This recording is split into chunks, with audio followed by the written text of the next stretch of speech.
Beritara bimeze bite ko uri hano mu ishyamba? Ufitemo akazi cyangwa wabyigwa n'iki se k'igitantara utamenya niba kijega cyangwa niba gifashe?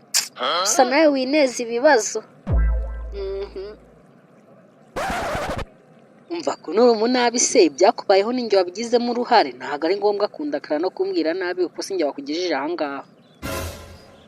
Gusa ndabizi ukunda guparazita abantu, ariko muri aka kanya nkeneye detati yo kubanza kwitekerezaho neza nkamenya ibiri kumbaho, niba ari ukuri cyangwa niba ari ibinyoma. Wasanga ari n'inzozi ariko ukaba ushaka kuzigira impamo.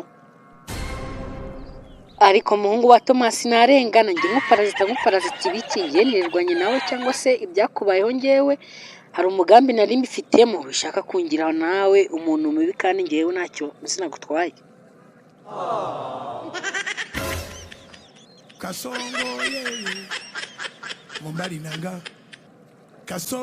Amaye nkasuka atasize kurya bizigasiko kwicaye ku isafuriya turi agasahani karimo amacobe yokeje.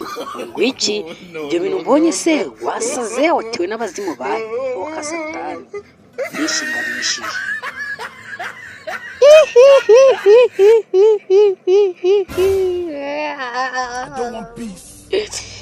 Gusa uranyumije, izi ngizi uri kubona, iyi ni imirabyo, ntabwo inkuba zawe zahita. Wigize kagarara, wigize umuntu ukomeye, ugiye kubona nawe icyo nakurushije. None se Berite, habaye iki hano ngaha muri iri shyamba ko ndi kubona wagira ngo watewe n'abazimu?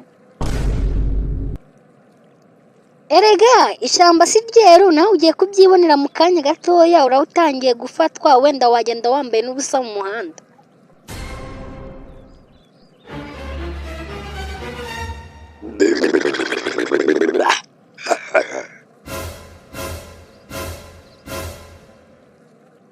Satani we, I'm ready to fight together with you.